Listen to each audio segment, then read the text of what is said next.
Eoin Morgan, from our point of view, was a fantastic get at the IPL auction because we wanted to provide a little bit of resource around Andre Russell's six-hitting ability, Eoin Morgan, particularly in the last 2 to 3 years. And we also wanted to provide a little bit more leadership as well around the skipper, Dinesh Karthik. And obviously Eoin Morgan this year, he's won the World Cup for England, and he's been a standout leader in world cricket. So he was a guy who we were desperate to get, and him batting in the middle order around Andre Russell and around Dinesh Karthik provides us with a really, really strong middle order. I guess the thing that we're going to try and pride ourselves on this year has also been a really smart team and utilising our resource against various teams based on the matchups required. Andre Russell hit 54 sixes, I think, last year. He came out of the telephone box on many an occasion. I think his game is definitely suited to probably the last 10 overs of a T20 game where he can really control it.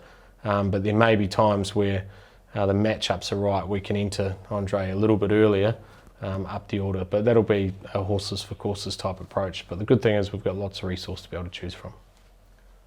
Anand Bazar Digital, do you think KKR's Indian bowling attack lacks a little bit of experience? And if that is the case, what role will Pat Cummins play? Yeah, look, our Indian bowling lineup on the surface does lack a little bit of experience in terms of game time or games under your belt. But also what comes with that, there's no scars with these guys either. They've got incredible amount of talent. All of them bowl in excess of 140 kilometres an hour. They work really well together as a unit. They can't all play at the same time, obviously, but they'll all get their opportunities at some stage. I've been so impressed with the skills that they possess. They're all slightly different in the way they operate too, which from our point of view tactically is a crucial thing because we can use them in different aspects. But I think there's a couple of superstars in the making within our bowling lineup.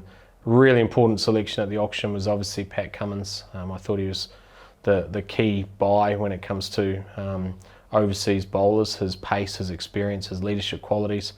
And also an area for us is that his ability to try and take early wickets. And if we can do that, we know we've got some quality spinners. And when you couple them all together from our bowling unit, I'm really content with the unit that we've got, particularly on these wickets, because I think they might have a little bit more in them than what most people are anticipating. Cairo Sports, does the KKR squad this year give you the confidence of taking them to their third IPL title? Oh look, there's 8 teams here that are all desperate to win this title, so of course, that's the ultimate aim for us. Do we believe it? Of course we believe that we're capable of winning the title, but there's going to need a lot of hard work, a lot of luck to go your way. You need to get hot at the right time. The key for us is just to try and live in the moment, try and play each game with the respect that it deserves and try and put our best foot forward on every occasion. We do that. I have an immense amount of belief in our leaders within the group, and I have an immense amount of belief in the talent within our group. And that's all you can ask for as a coach and a coaching staff, is that you go out there, you try your absolute best, and you try and play the game the way it deserves to be played. And if we do that, I'm pretty confident that things will work out well for us, but let's see. Cricket, take us through your experience from Trinbago Knight Riders title-winning campaign and what coaching ideas you would like to impart for KKR. Yeah, look, the CPL was really a cool campaign for us. TKR was, they were real hungry, those guys, this year. They were desperate to regain their title. I think the clear separation is that with TKR we had 2,500 games of experience within our squad. We had 3 of probably the top 5 greatest T20 players of all time, in Narayan, Bravo and Pollard, and we had an immense amount of experience around them as well. So from my point of view as a coach, it was almost about facilitating their opportunities and trying to get the most out of them from a leadership point of view, and the familiarity that they had because they played so much cricket together. It was just a matter of sort of, I won't say stay out of their way, but trying to just facilitate their performance on the field and every now and then sort of keep them in check. But it was a great experience to be a part of. The coaching staff was wonderful. I think we grew some leaders amongst the support staff as well as the players. It was a really cool campaign.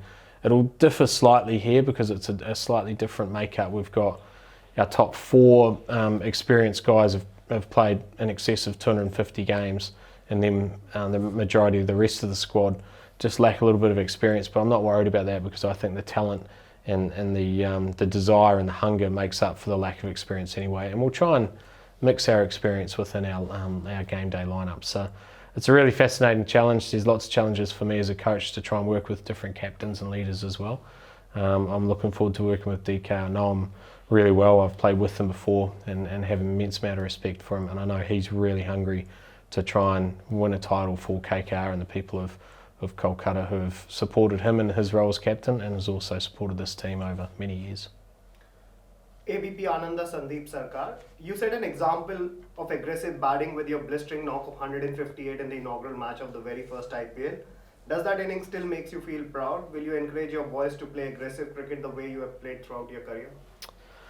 Yeah, that was the first question I got asked when I actually became a coach was, is every person you coach going to run down the wicket and try and hit it for six? And that's clearly not the idea. I think that was how I went about playing my career. I played with a really aggressive intent because that was what served me right. I think the key from a coaching point of view is to try and understand what each individual's best game is and try and motivate them to bring their best game day in, day out. And when you're putting squads together and you're putting teams together or final 11s together, you're trying to get a nice healthy balance of craft or touch players along with aggressive players, and you try and match up against your opposition and you try and ensure that the guys within your squad complement each other. So look, I'm very much I'm about trying to give guys confidence off the field so that they can go out there and try and play their best game. And also I think there's times where you've got to try and add a little bit to their games, but fundamentally I want to work with our leaders and try and touch the entire squad across a vast level of experience. And one of those guys who I think's critical to this campaign this year is Shubman Gill, because even at such a young age I feel he's a leader, and because we've got some young guys within the squad gives us our ability to deliver our message across the entire squad. So yeah, I'm still very much learning my role as a coach, but I'm enjoying it. I'm trying to adjust it, and I'm certainly not preaching that you have to play how I used to play. Sarangi the Hindu, since the squad was selected for the tournament in India, can we expect some tweaks in team composition, especially regarding spin as the tournament gets underway? Will there be more responsibility on Sunil and Kuldeep? Yeah, I really think that the wickets are going to surprise a lot of people. I think early on in the tournament, they're going to be quite fresh. I think they could be quite helpful for seam bowling, in which case we've got Naga Koti, we've got Sandeep Warrior, we've got Shivam Mavi, we've got Prasid Krishna, we've got Pat Cummings, Ali Khan and Lockie Ferguson. We've got a lot of very, very good quick bowlers who all bowl in excess of 140 kilometres an hour. So we've also got Andre Russell who does that too. So we've got a vast amount of fast bowlers that I think will suit those conditions. As the tournament wears on, and perhaps as we get into the Sharjahs and the Dubais, I think later on in the tournament spin will come to the fore. We're very fortunate with our spin bowling lineup too. Sunil Narayan, he can bowl on any wicket. Kuldeep Yadav, Varun Chakravarti, and also we've got this young Siddharth as well, who I think if he gets his opportunity could surprise a fair few people even at the age of 20. So I'm very, very comfortable with the bowling options we've got, and if the wickets play as we expect, then I think we could shock a few early with the pace and speeds that our bowlers can operate. Dhiman, Hindustan Times. Players talk about winning momentum. How important is that for a coach, given that he comes to a new challenge on the back of an incredible run? Yeah, momentum's a funny thing, I think, because I think I like to use the word confidence and confidence in your beliefs and your opinions and your methods that you go about things. And I guess when you're winning, then it gives you that confidence that you're on the right path.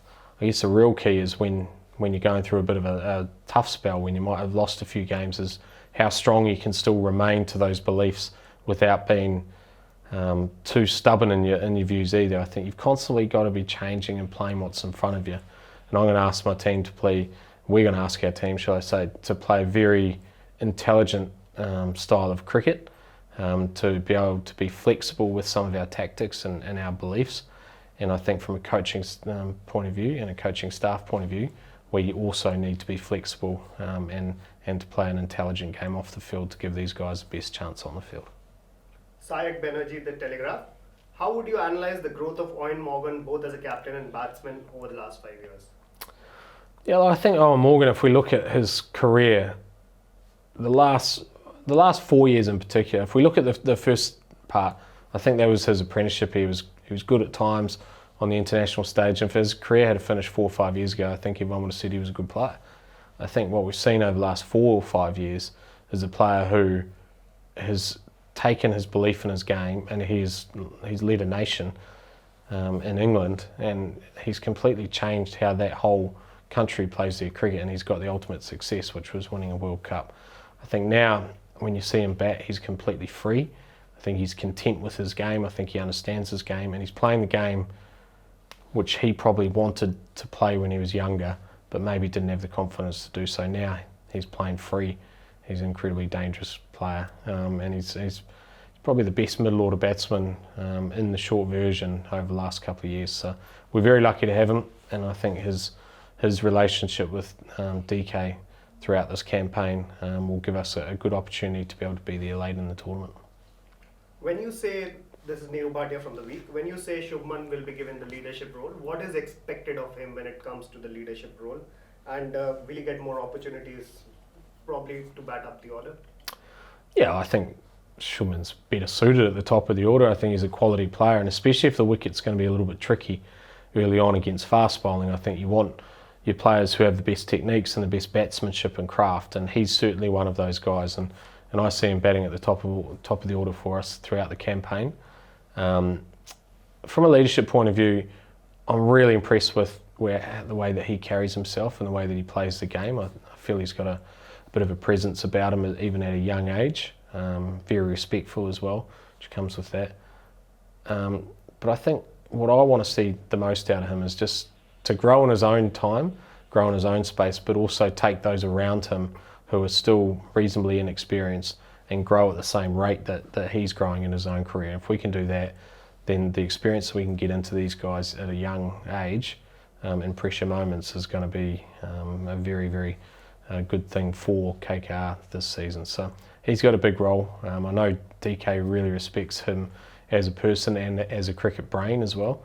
And I think he's going to be another wonderful resource for DK both on and off the field. Hridayan Sportstar, KKR looks solid this time. What are your thoughts on Tom Banton's exceptional scoop and switch hitting skills? And whenever he makes it into the 11, where do you see him back? Yeah, Tom Banton I thought that was a great pick for us at the auction as well. And look, he probably won't start for us in this campaign because we're going with a slightly different balance. But what he does, he gives you so many different options. He's a young man with it all before him. He's already made a bit of a splash in international cricket. He is unique in how he goes about his game. He's an exciting type of player. He's a guy who, even against the very best bowling in the world, can still shock them and dominate them. And when he gets his opportunity, I'm sure he'll entertain the crowds, well, not the crowds in the ground, but he'll entertain the fans all around the world. So I'm sure he'll get his chance at some stage later on in the tournament. Shamik, the Indian Express, do you expect new kind of stroke-making innovations coming in? Almost 360-degree innovations have already come into the game. Do you think there is still scope for new kind of innovations? Well, I guess you never say never, but it's hard to see any more shots being invented. I think the current modern-day cricketer, the current crop of players who are playing this game, especially in T20 cricket and especially in the IPL, they're the very best that are going around, and I think they've pushed the envelope of what's out there already. I think what we probably will see is that we just see the level of execution of those shots, which are a little new, will start to go up. But it's hard to see any new shots really being created, I would have thought.